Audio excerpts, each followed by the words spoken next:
Well, g'day everyone. Jeff, just my name. Thanks for joining.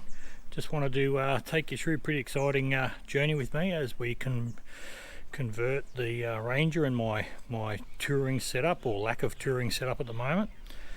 So just sort of show you the vehicle today before it goes in on Monday to Pinnacle 4x4, where we're getting MIT's alloy tray and canopy installed with all the fruit fitted out inside. So yeah, show you what the truck looks like now.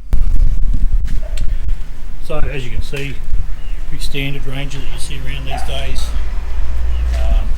35-inch buddies on it, chaser bar, light force lights, Oricon, Town and Country pack, UHF, Safari snorkel. We've got the Dominator 4x4 rock sliders, got the Rhino rack platform with the backbone. Got the fishing rod lockable holders there. Got the Tread Pros, 4 Tread Pros on the roof with the shovel there. Got the kick-ass ensuite around this side. And yeah, this is where it all changes from. So obviously the tub is coming off. The TJM rear bar, that'll be coming off.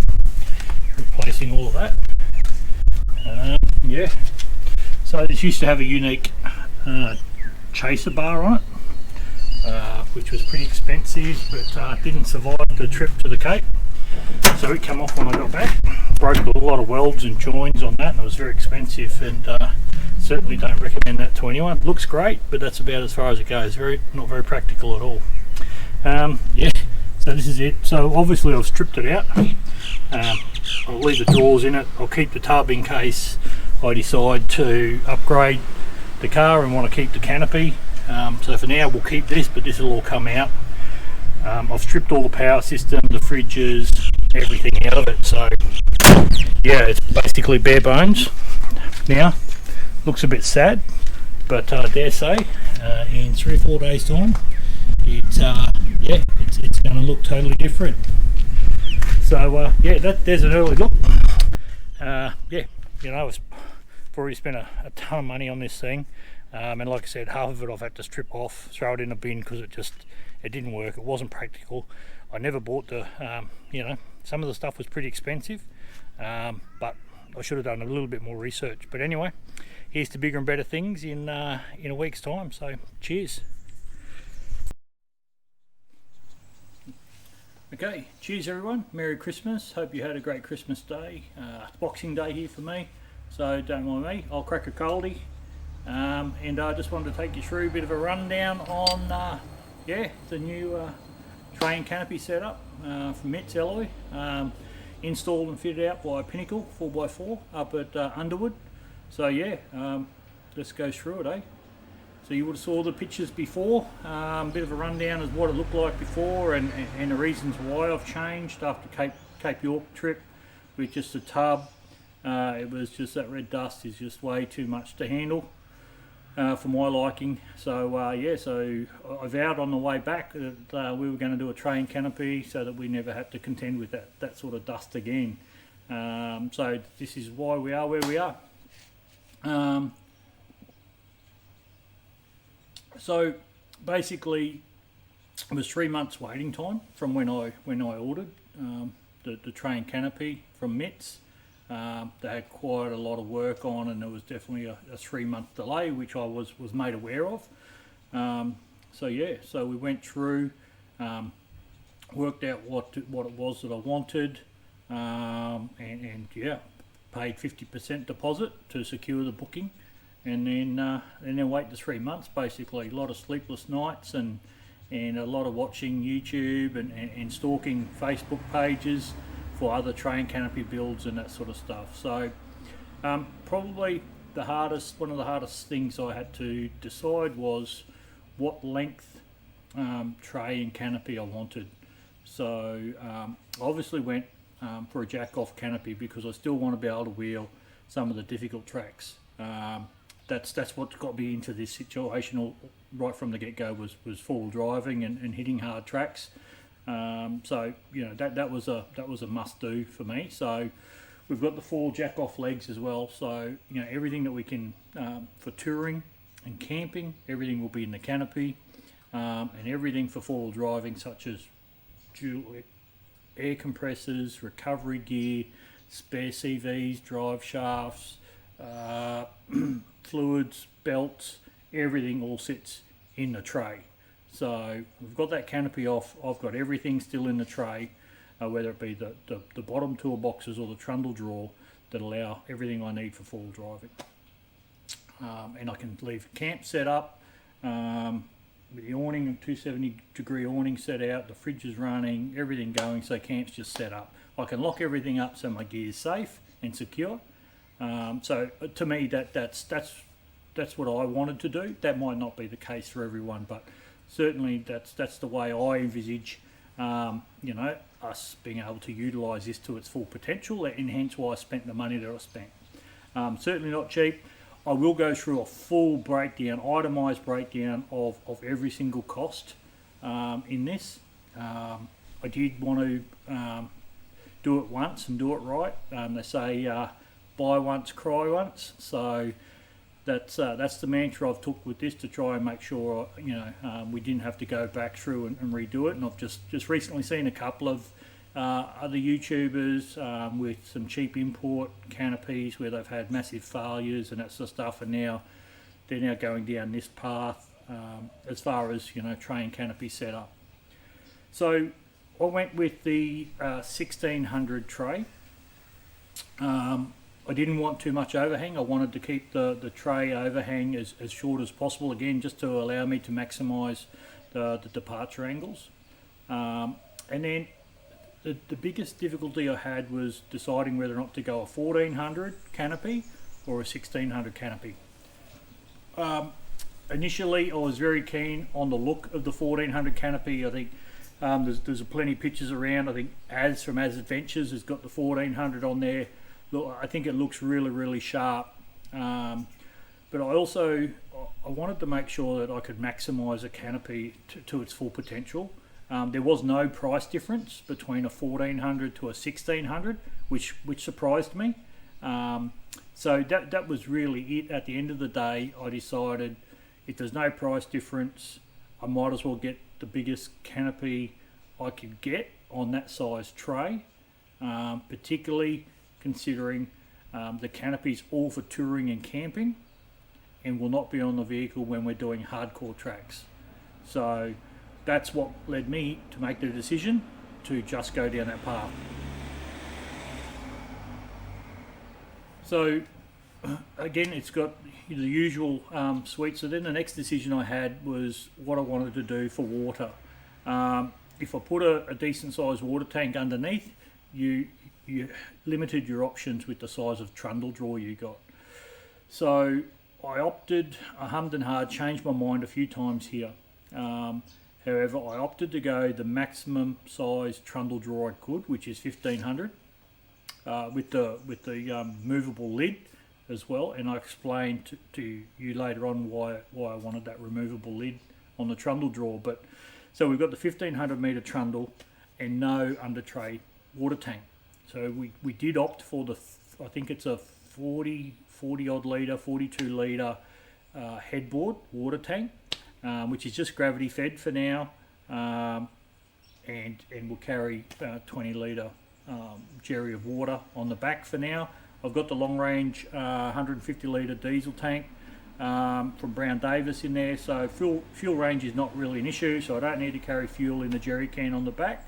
So right there now I've got about 60-65 litres of water on board for now. For medium sized trips that'll be okay, and we'll look down the track later on to see what we can do for maybe to increase the water storage. So again, just wanted to maximise that trundle drawer again, because I do carry a lot of spares and tools and that sort of stuff, and I absolutely wanted to make sure that I could have everything in the tray to be self-sufficient.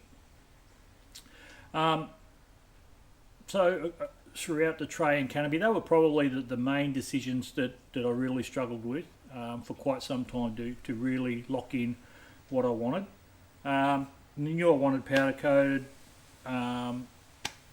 and then really then it comes to the internal fit out.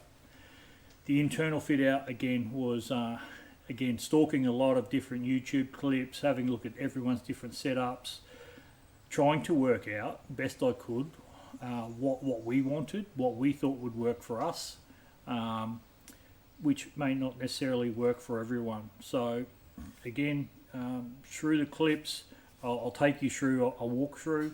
You'll see the setup there. As far as electrical goes, I already had several components from Enerdrive. So for me, there was no decision, but just to keep going with the theme of using Enerdrive gear. I absolutely love it. Again, I will talk you through the 12 volt setup and exactly what I've got in there. But it's full Enerdrive.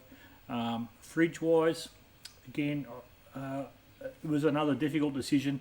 You know, we've got a double fold camper with a 95 litre dual zone in the camper trailer, but now that we've got this set up, you know, we would still expect to have a decent fridge capacity in this canopy. So again, it seems to be the upright fridges are very popular or gaining popularity. So we went down that path. Really there was only two that I considered, and that was the Dometic or the Bushman. So I ended up going with the Bushman. So far so good. I really like it. It's staying cold plenty. There's much more shelving in the Bushman. There's also, you know, a freezer in there on the fridge once we've been out and used it for a couple of times. But so far I'm very impressed with it. It looks great, and more importantly, it's operating just fantastic at this stage. Now that's, you know, we're pretty heavy drinkers. So, you know, I didn't for a second, you know, think that fridge was going to be a one-stop solution for everything. So we did. I had planned to put a second fridge on the driver's side, which would predominantly be a fridge freezer setup. So again, we could, for longer trips, we could have, you know, frozen meat or you know, ice for making our spirits or whatever that may be, as well as a large fridge compartment that would basically handle all of our drinks. So the upright fridge is going to be basically a food fridge for, you know, milks, butters, you know, breads, meats, that sort of stuff. So it's over on the kitchen side, the preparation side, living side of the canopy, and we'll store, you know, our alcoholic drinks and any frozen goods in the second fridge, which is on a easy slide. Again, that was another tough decision. I tossed and turned about what to do with that second fridge option, given that the easy slides or the MSA slide, I think they're the top two for sure based on the research I've done. They're similarly priced. You know, I went for the easy slide because I think the handle operation where it drops down below the fridge is much more convenient. No question there. So much more convenient for that, and just drops it down. So for ease of accessing stuff, but it does come at a pretty significant price, and also a significant sort of weight. I think I've got the ES220. I think it comes in at around about 50-55 kilos just for the slide, and then, you know, you're putting, you know, your fridge on top of that. So the main reason I went that way as well, because the ranges also, I've read a lot on forums and I've experienced it myself, is that particularly with the long range tank, it's a very heavy on the left hand side compared to the driver's side. So I thought if I was going to carry the additional weight of a slide in a second fridge, that would always go on the driver's side to try and offset that weight dispensation. Sorry about the cars going past, and again, this is I'm very new at this, so just bear with me on that one. So once I decided, had my 12 volt sorted, finally decided what I was doing with the fridges. Now the second fridge I'm running in there is one I've had for 2 or 3 years now. It's just a cheap one to get me into the market back then, and it just sat in the back of the tub, basically unprotected. So I didn't want to spend a lot of money on something that was going to cop a lot of weather and abuse. So for now, I'm just running the Kick-Ass 75 litre dual zone. Look, not overly impressed with that fridge, to be honest, guys. And look, I'll do a review on that just for down the track, just to let everyone know. But look, you get for what you pay for. Absolutely get that. But the fridge has really disappointed me, and even now in the Canopy, it's still disappointing me. I thought once I put it in a Canopy, it would function a lot better, but yeah, it's not great. So we'll upgrade that really soon, and I'll let you know what I go with as a second fridge. Then it all became about storage and maximising storage, I guess, and that's why we went to the 1600 Canopy, so that we could get some drawers in there. So there's a lot of different configurations around drawers and benches that you can do. For mine, I just thought that, again, you know, I wanted drawers on both sides. The drawer on the passenger side next to the fridge, that's obviously pretty much just going to be a pantry for, you know, your dry foods, you know, cutlery, that sort of stuff. And on the passenger side, a drawer really just to keep, I guess, you know, pegs and just camping stuff. So I've got a fire bag in there it's got all my stuff for lighting fires. I've got another one that's just electrical, just spare leads, you know, amp meters, just general bits and pieces. You know, got a hammock and a picnic rug, and just general stuff that, you know, I just wanted to. I didn't want that stuff just floating around in the back. Wasn't necessarily keen on the idea of plastic tubs. I've been dealing with plastic tubs, you know, for a couple of years now, using the tub on the back of the Ranger, and you know, I bought the Canopy was to get organisation back. So for me, I didn't want to be lifting out tubs and shuffling tubs around with different things in and not being able to remember what's in what tub. And look, each to their own. You know, the stainless drawers or the alley drawers are definitely going to, you know, there's a compromise of weight and cost. Certainly not cheap, but again, they're very durable and they'll stand the test of time. I have no doubt of that for a second.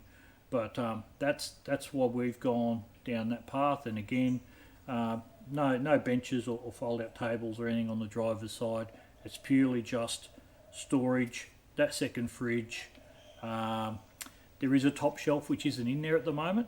So with the Kick-Ass fridge is a bit higher than some of the other fridges, and I have got a top shelf that goes in on the driver's side, but we haven't got that in at the moment because this particular fridge just doesn't clear that top shelf. So unfortunately, something that, look, I thought that might be the case. It didn't particularly deter me from getting the top shelf. I just got to run that fridge for now. That's why the shelf's not in. But once we put the new fridge in, the top shelf will go in. And the top shelf, again, it's just going to be for just light stuff. Like I said, the hammocks, the awning walls, just really light stuff, just to get it up and away, so it's all got its own home, and that's where it'll live. So look, I'm super excited, very happy with it so far.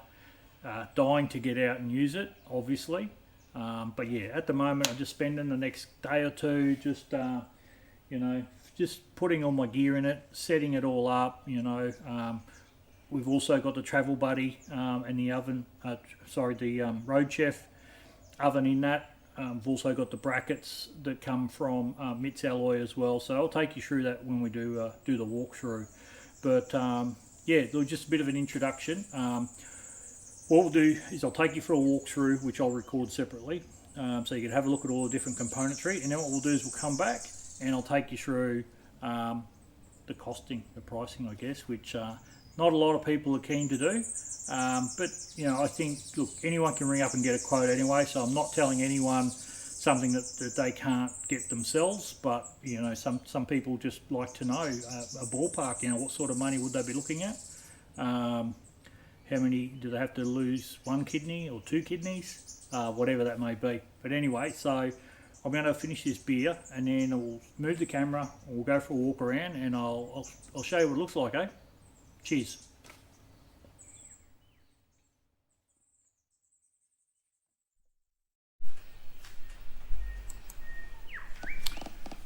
Okay, so yeah, here you can see the back and the side profile. I think the 1600 long tray suits quite well. We've got the 35-inch spare on the back. You see we also went for the X bar on the rear just to maximise departure angle. But I think overall it's come up pretty well. With a 20 litre jerry can there, like I said, just carrying some water because we've already got the long range fuel tank. We moved the 270 Dacia Eclipse awning onto this as well with some specialised brackets, and we've still got the rooftop tent. It'll change the top layout and how we set that out, but overall I'm really happy with how the whole build looks. It seems to have come together well. I think the tray and canopy suit the overall look. We've got the headboard water tank here, which is just gravity fed, stainless steel tap there, so some 30 to 40 litre capacity in that. The rear toolbox on the passenger side has the dual ARB compressor, which is predominantly just for airing up the tyres. I do have a single ARB compressor in the cab which does the front locker. But, everything's tucked away there, neat and tidy. It's all wired up, switched there, ready to go. So yeah, really happy with that rear toolbox.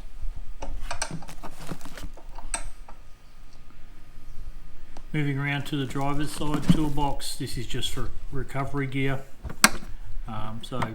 Winch extension straps, kinetic rope, soft shackles, tree trunk protector, damper, those types of things all live in here.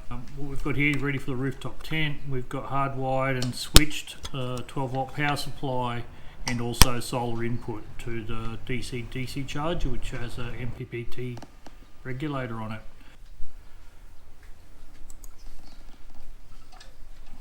So we've got the drop down ladder here just for accessing the roof racks, store firewood or swags or whatever you like on there, just to make access a bit easier. 20 litre jerry can holder, fully lockable. I've just got water in it here just to add another 20 litres to the capacity. So yeah, it should be enough water for most trips. The ladder just easily folds back up.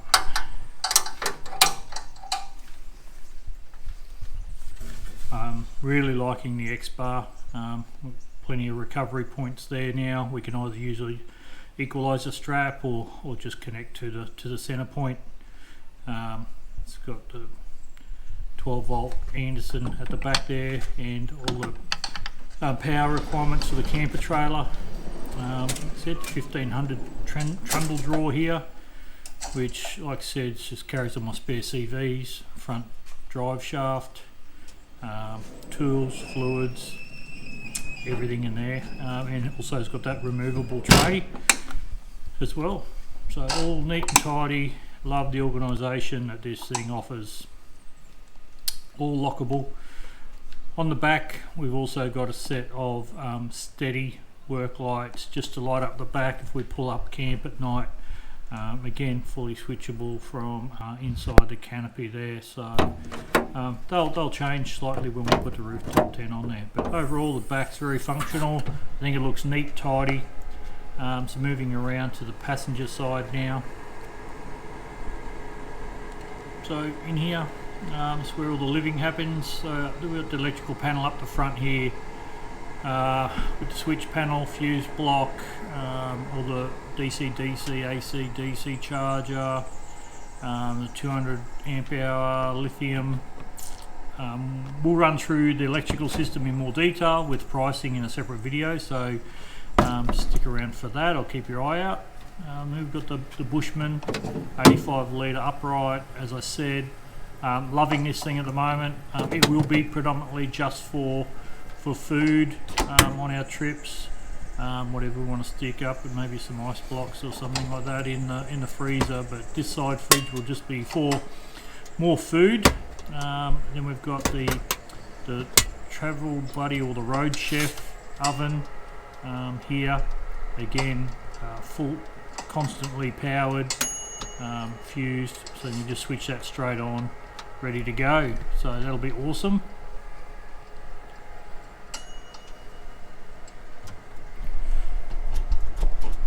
Just got the bit of storage up here on top. Got my induction cooker there, just for anything that has to happen quick and easy. We've then got the excuse the camera here, sort of operating with one hand. So we just got the top pantry drawer and a tray. Again, this will just operate as a pantry for all of our dry ingredients. Plates, knives, forks, those types of things. So plenty of room in there as well, so shouldn't have any issues with that. And the cooking surface is still at a height on this car that's very usable. I've seen some videos lately where these drawers and trays are sitting at shoulder height on most people, so I don't know how practical that will be for them going forward. But very workable height at this setup.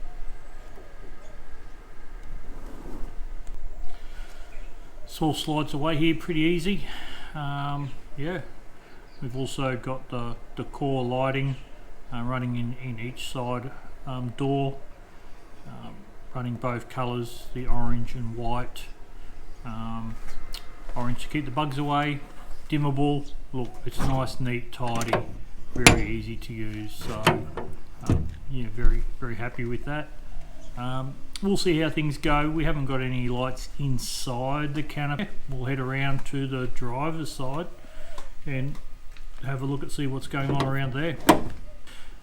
So driver's side here, again, this side here is mainly to set up. Like I said, we've got plenty of storage on top of the back-to-back drawers here. Just running some of the lighter camping stuff. Got some other camp lights, a fire pit, some of the awning poles. This drawer here on this side, again, we'll just run just whatever we need in there. Bits and pieces, fishing gear, toiletry bags, picnic rugs. That light fire extinguisher, which I will mount in a more accessible position. So we just got the dirty old kick-ass fridge on here at the moment, guys. Again, we'll talk more about that in another video, but the Clearview Easy Slide, you can see here I'm just operating it with one hand and the camera in the other hand. So I've got a carton of beer in one side at the moment. One side I've got empty and just got the door ajar there, just to keep that ventilated. On this side you can see the access there to the 2000 watt pure sine wave inner drive inverter, the shunts and AC charger, DC charger. The back of the fridge cage there to make sure that the upright fridge gets plenty of ventilation. USB and SIG sockets on this side as well as the other side. So that's pretty much the driver's side. Again, easy one-hand operation. These things are pretty exy. I think I paid just over $1,000 for the Easy Slide, but already just love that thing, love it. Once again, just like I showed on the passenger side, we've got the core LED strip lighting, dimmable, two colours, the orange or white. So whatever you want, or a combination of both, whatever you want to run there. So again, all neat and tidy, easy, good access to the switching there.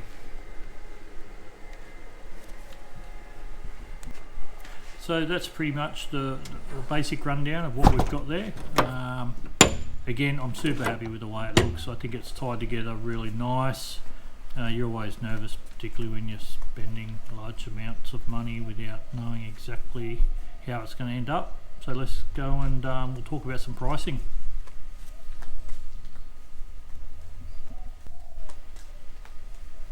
Oh look, one last thing that I forgot to mention was I also, during the fit out of the electrical system, I asked the guys at Pinnacle to put in a 240 15 amp outlet on the front of the canopy, just so if we do have the need to plug in and charge, I can have that plugged in and charged and still have the canopy doors closed, everything locked up just for security purposes. So absolutely love that as well. Righto guys, let's go through the some of the pricing, eh? So you better be sitting down for some of this and grab yourself a bit of a drink too, I'd advise. I certainly did. Okay, so we'll start off with, so basically these things are included. This was for a Ford Ranger dual cab, the fuel filler bracket, 2 front mounts, 2 rear mounts, 2 middle mounts, patch kit. Approximate weight was 10 kilos. Heavy duty aluminium tray to suit dual cabs, fully welded, CNC cut and folded design, 4mm floor, rope and rail tie downs integrated into the design. There's 1600 long by 1870 wide, 50 by 50 5mm headboard. So again, overall 1650 by 870. The headboard height is 850. There's also a CNC cut window protector. If you take the canopy off, it's there. It's also got the Ignite LED taillight package and number plate lights. The weight for that was 90 kilos. The price for that is $2,227. Oh, sorry, $4,227. Moving on to the trundle drawer with slimline push locks, rated for 225 kilos. It's fully sealed for water and dust, which was again another reason we went down this path. The trundle drawer is 1500 meters long, it's 800 wide, 132 mil deep. It was $1,363 and weighs approximately 48 kilos. Then we got the trundle lid. Trundle lid obviously 700 mil deep. It was $118. Again, it's removable, can move it up and down through that trundle drawer wherever you'd like it. There's then the pair of the rear tapered under tray toolboxes. Again, slimline push locks, fully sealed, heavy duty alloy hinges. Toolboxes are 800 mil long, 220 wide, 330 deep, with the mounting brackets. Approximate weight is 14 kilos and the price for them was $818. You then have a pair of flared guards that provide coverage for larger tyres. If you've seen mine, that's not the case, so they're closed for Christmas at the moment, so that is one thing that I'll be going back and asking for them to rectify, because I run zero offset rims with 35s, and the guards they supplied are probably at least 25 mil too short to cover those tyres. So that's something, and I did ask particularly for that when I was talking to them initially. They said absolutely won't be any issues, we'll cover your tyres. Unfortunately not the case, so hopefully fingers crossed I don't get a ticket between now and then. So the guards with the mud flaps, approximate weight 8 kilos if you're tallying up the weights, were $450 for the flared guards.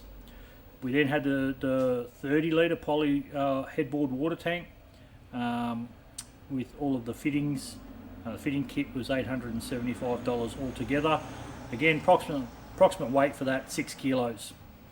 So powder coating for the tray, including the toolboxes, trundle drawer, sideboards, mudguard, Was all done in-house. Again, they've got a large range of colours.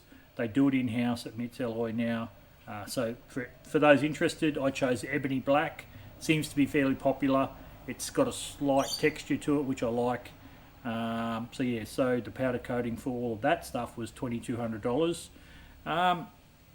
Obviously, have to pay shipping to get everything from Newcastle up to Brisbane, and the shipping was $1,329.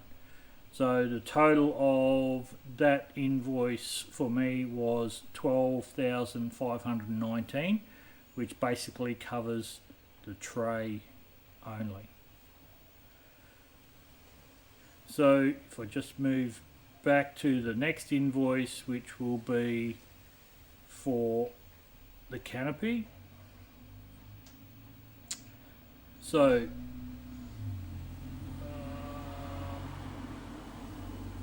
okay, so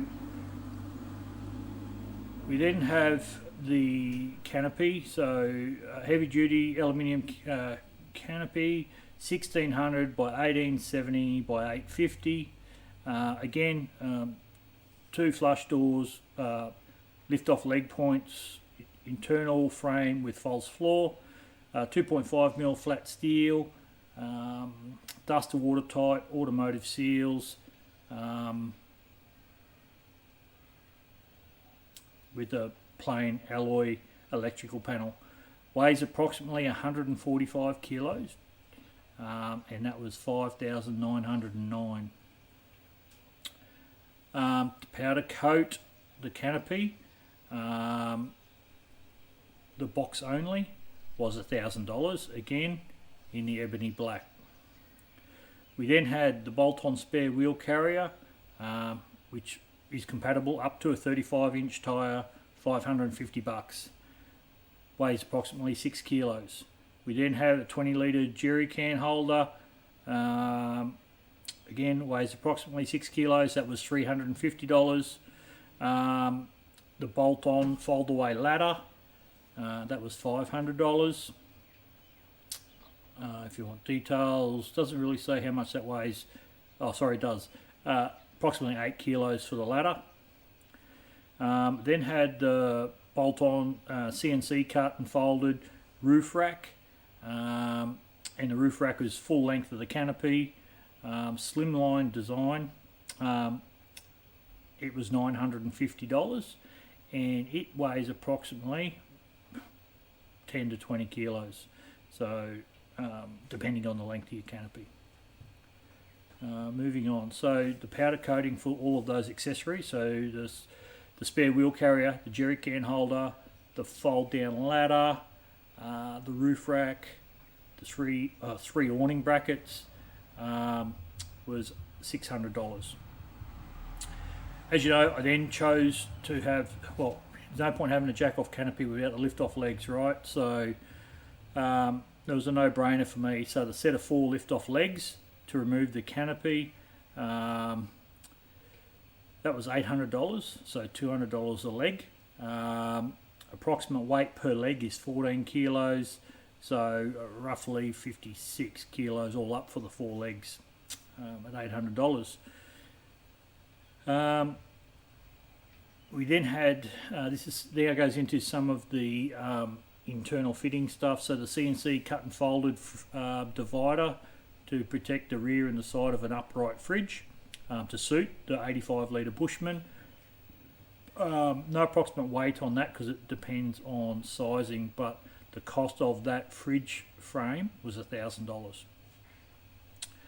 The Mitts universal awning bracket kit for the 270, so they were $85 per bracket. 3 brackets for the 275, so $255 there. Again, they were powder coated. The top shelf that I told you about, which isn't in at the moment, it is still up at Pinnacle. I'll be picking it up during the week, but so the size for that was 1300 long, 500 deep, 200 tall. It's it just says that the weights vary depending on the sizing, and I haven't seen it yet, so guys, I can't tell you approximately how much it weighs, but that cost $630. The Travel Buddy shelf was $150. Also provided by them was a battery tray to suit the 200 amp hour lithium Enerdrive BTEC battery. It weighs approximately 2 kilos, and that was $200. We then had the back-to-back drawer system, which was 600 mil wide. Again, it weighs approximately 60 kilos, and the cost of that was $1,500 for the back-to-back drawers. So all up for that was for that invoice was $15,833. So can't remember exactly what I just told you the last one was, but from my memory, I think all the stuff that I got just from MIT's alloy, the tray, the canopy, and the stuff for inside, no electrical gear, no fridges, just the shelves, the drawers, the brackets, those sorts of things. I think it was around about $28,000, give or take a few bob here or there. So a very, very massive investment. Anyone that knows me or knows us, you know, we do get out a lot, and we will use it, and that's how we've justified it. So yeah, you know, not everyone's cup of tea.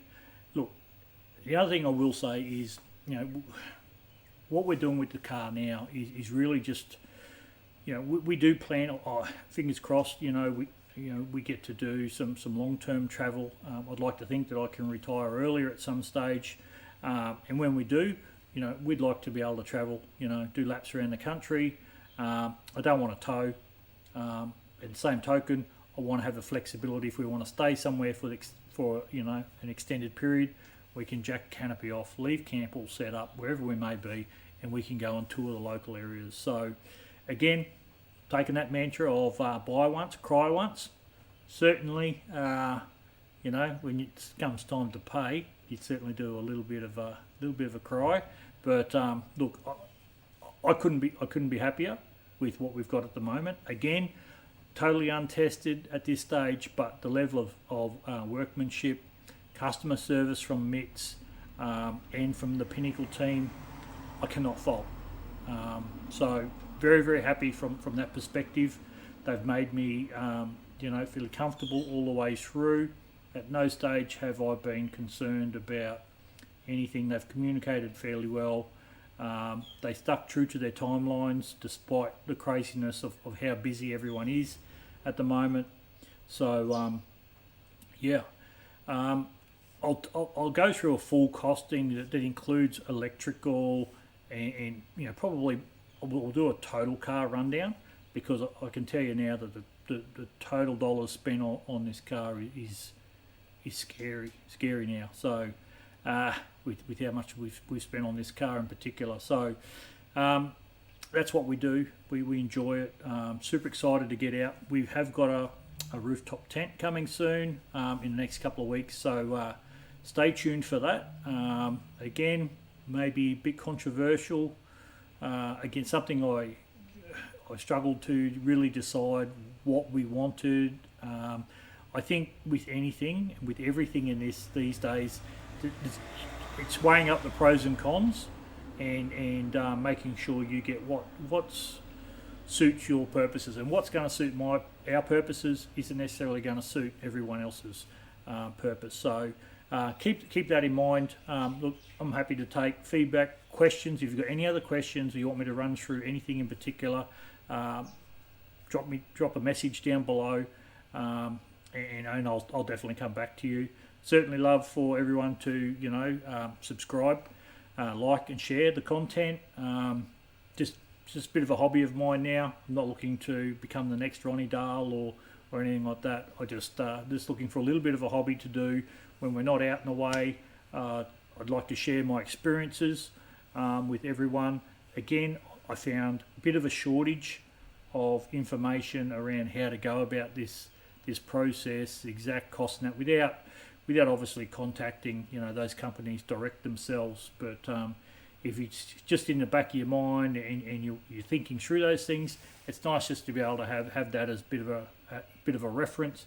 I think what really took me down this path was Az from Az Adventures. Again, once I was on my way back from the Cape when we had decided that we were going to go a Tray and Canopy. I think at that time that's when he released his Tray and Canopy videos on YouTube. I saw that, fell in love, and reached out to him once or twice just on some advice around Tray and Canopy size and reasons why he went the way he went. As you can see, I went slightly different with the 1600 canopy, but again, different horses for courses. But that's what drove me down that path anyway. So again, he's done a full rundown. So if you haven't seen that, go and check that out. Again, I think the costings that he sort of went through, I think it's pretty close. I think mine was a couple of grand dearer. Obviously had to freight, had $1,300 freight to freight it up and that sort of stuff. So I think ballpark, and I've probably got a few different additions inside, which also drove up my my build cost for now anyway. So yeah, look, with that, we'll leave it at that. It's time to get back to some Boxing Day festivities. Cheers everyone, appreciate you watching. I would really love it if you could subscribe and like and share the content. Cheers everyone, bye.